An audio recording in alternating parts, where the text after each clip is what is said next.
Moi, je vais faire une petite marche arrière. Tu parlais tout à l'heure de il faut les faire trembler. Et je me pose la question sur les européennes, parce qu'on est en général assez abstentionniste, et surtout dans ce mouvement-là. Maintenant, c'est aussi ça qui a permis son arrivée, avec assez peu de votants en sa faveur. Est-ce que là, on ne ferait pas bien de se faire un peu violence et de s'inscrire et d'aller voter pour le plus petit, en sachant que voilà, ça ne nous changera pas notre vie, mais est-ce que si on y met une gifle aux européennes, en imaginant un peu que personne de LREM passe, est-ce que ça peut être un tremblement acceptable, suffisant pour le déstabiliser, pour nous relancer un peu, parce qu'il faut bien reconnaître que ça commence à traîner un peu la patte?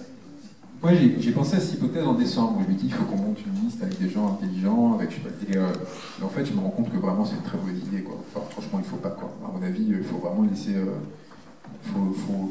Après, franchement, je sais pas, quoi. Voilà, vraiment, c'est la limite. Enfin, moi, je peux vous donner à la limite, je peux transmettre ce que je sais pour que vous-même, vous commenciez à réfléchir, peut-être en ayant plus d'éléments en tête pour prendre votre décision. Ça, c'est un sentiment très personnel. C'est-à-dire que moi, je ne suis pas un leader politique, donc à partir de là, je ne peux pas donner d'instructions à ce niveau-là. Ou même, non, mais même au sens où je ne me place pas dans ma pensée du système comme un leader politique. Ce qui est peut-être une lâcheté, hein, mais c'est-à-dire qu'il faudrait que je me pense en politicien à ce moment-là pour vous dire, tiens, ça, c'est la meilleure option. Et moi, oui, alors la question, est-ce que, à un moment, je me suis dit, mais peut-être que je suis très mauvais politicien, et du coup, il ne faut pas m'écouter, est-ce qu'une abstention massive, ce ne serait pas la meilleure façon de les déstabiliser? Parce que de toute façon, ils vont faire leur 20 ou 22%. Hein. Un vote de classe, et comme c'est une proportionnelle, 20 ou 22%, même si c'est 18, c'est quand même pas mal. Hein. Ça ne sera jamais une humiliation à 5%. Donc à partir de là, on n'aura jamais cette capacité à provoquer. Par contre, si vous avez 70% d'abstention, quand même, il y a un moment où... Mais non, parce que quand ils voient que la base sociale se réduit à ce point, il y a un effet d'érosion très forte. Et quand vous cumulez à ça, en fait, à ce qui est le plus important, l'important c'est pas le vote, c'est la mobilisation telle qu'elle existe aujourd'hui, les façons de les mobiliser pour les user, de se mobiliser aujourd'hui, les prochains samedis, c'est ça en fait sur lequel il faut se concentrer. C'est un peu de la même façon que quand on s'est dit il ne faut pas participer au grand débat. À un moment, la question se disait est-ce qu'on participe pour le troller, est-ce qu'on participe pour non, il fallait pas se poser la question. Il faut l'ignorer en fait. Il faut continuer notre politisation. On sait désolé. Mon idée, c'est qu'on sait désolidariser de ce système. Donc l'idée maintenant, c'est de nous politiser. Pour nous-mêmes construire une nouvelle politicité qui à un moment s'imposera à eux. C'est mon sentiment à l'instant T. Peut-être que dans un mois, je me dirais, en fait, je suis complètement trompé. Là, vraiment, j'en sais rien. Je sais pas. Mais en tout cas, ce qui est sûr, c'est qu'en votant, vous ne changerez rien. Ça, on le sait. Sur cette élection en particulier, il y a des élections. En 2017, je pense qu'on aurait pu changer quelque chose. Ça ne s'est pas joué à grand-chose. L'élection avait un sens. Aujourd'hui, aux européennes, enfin vraiment, vous savez, donc est-ce que pour le coup, ça vaut la peine de légitimer le système en montrant qu'il n'y a pas une abstention si forte, etc., en allant mettre un bulletin pour tout, en plus? Franchement. Et je vous le dis, en ayant cette sympathie, en ayant été avocat de Mélenchon, je veux dire, vous voyez la liste européenne aujourd'hui, vous demandez à Jean-Luc et à l'AFI quelle est la politique européenne qu'ils veulent mener. Vous avez Manon Aubry qui est super social-démocrate, ils savent pas eux-mêmes, quoi. Vous voyez, il y a vraiment quand même ce truc. C'est-à-dire que donc voilà, et les autres forces politiques, j'en parle même pas, quoi. C'est catastrophique, quoi. Donc voilà. Et si le gouvernement tombait avant les élections européennes? Le 16 mars. En tout cas, voilà, moi j'invite à sortir de la question des européennes. De la même façon qu'on n'est pas rentré dans la question du grand débat et qu'on a bien fait, ne rentrons pas dans la question européenne dans laquelle on ne nous propose pas un vrai choix, quoi. Il n'y a pas de vrai débat politique sur les élections européennes. On nous a eu en 2005, depuis on a...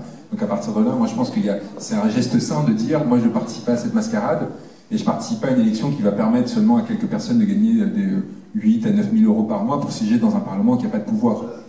Parce qu'au final, c'est quand même ça, ou très peu de pouvoir. Il y a un pouvoir, mais un pouvoir... Pardon? Influencier. Donc ça, c'est mon intuition. C'est vraiment de dire, est-ce que c'est pas plus sain de dire, moi, à ça, je ne participe pas? Il y a des députés, éventuellement, oui, mais les européennes, là, vraiment, je n'accepte pas ce marché qu'on me propose, quoi. J'en suis pas complice.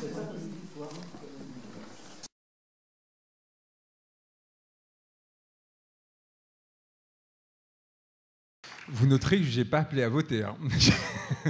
J'ai plutôt appelé à une révolution qui, justement, ne passe pas par l'élection de notables au Parlement européen dans un mois et à la participation à cette mascarade électorale qui n'amènera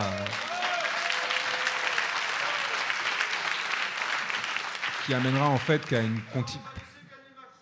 une prolongation, mais qu'il gagne. Enfin, et alors c'est ça. En fait, c'est ça que j'arrive pas à comprendre chez ceux qui maintiennent leur croyance, enfin, qui pensent être en résistance par rapport à un système et qui maintiennent leur croyance dans le fait qu'une parodie électorale dans laquelle il ne s'agit que d'envoyer, encore une fois, que des notables pour récupérer de l'argent pour les partis politiques existants, changera quelque chose selon que tel parti est 5 ou 7%, selon que tel autre est 20 ou 22%.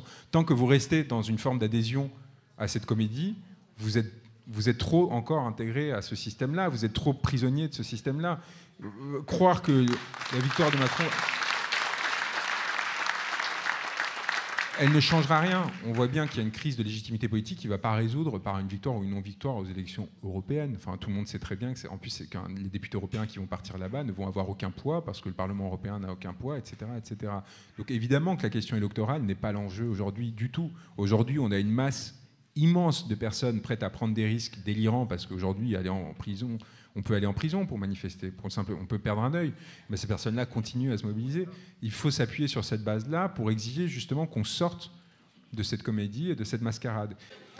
Oui, pardon, donc j'en reviens à la question électorale. Je suis désolé si après ce que je vous raconte, après avoir lu le livre, après ce que vous avez vu se passer année après année, après vous vous êtes rendu compte à quel point le contrôle de l'espace médiatique était serré et du coup des appareils de pouvoir par ces individus-là étaient serrés, vous croyez encore qu'aller faire élire tel ou tel député européen plutôt que tel autre va changer quoi que ce soit? Moi j'ai fait mon travail, hein. Enfin, après c'est à chacun de... Alors je vais...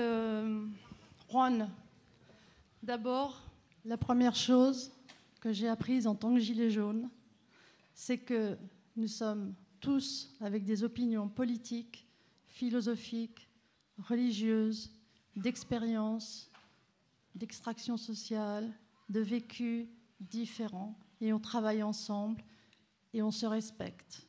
Parce que la raison pour laquelle je me permets de vous dire cela, Juan, c'est parce que je suis extrêmement déçue que vous divisiez ce soir les gilets jaunes. Car en demandant l'abstention, alors que vous avez des gilets jaunes qui sont des gilets jaunes qui pensent autrement, vous n'avez pas demandé l'abstention. Je vous ai entendu dans une vidéo où vous appelez à l'abstention. Alors, ne nous fâchons pas les uns les autres. Simplement, si vous voulez, les gilets jaunes, on s'en prend tellement plein la gueule qu'on vous demande juste une chose. Est-ce qu'il serait possible que cette spécificité qui est la nôtre, de travailler tous ensemble alors qu'on sait qu'on n'a pas les mêmes idées, alors qu'on sait que certains vont s'abstenir et que d'autres vont voter, alors que certains vont voter ça ou que d'autres vont voter ça, et nous, on va continuer à travailler et à résister à Macron et on ne va pas lâcher, eh bien, je vous demande, s'il vous plaît, donc d'entendre que le fait de prendre position, ça nous divise et c'est pas bon.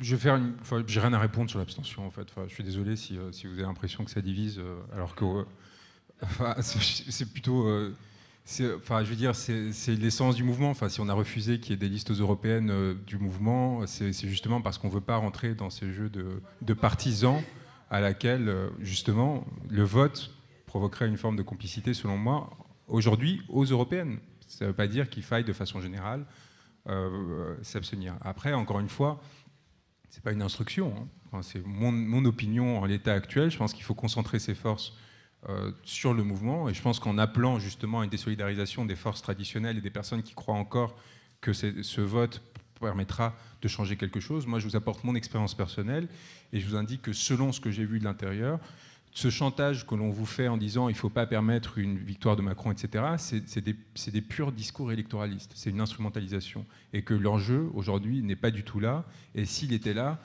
Macron aurait nommé d'autres personnes que Nathalie Loiseau et Stéphane Séjourné, dont on a vu la médiocrité dernièrement, comme tête de liste. Il aurait pris beaucoup plus au sérieux cette campagne électorale. Après, c'est mon opinion. Vous pouvez avoir une autre analyse politique. L'idée, c'est pas du tout de créer une tension à ce sujet-là. Hein.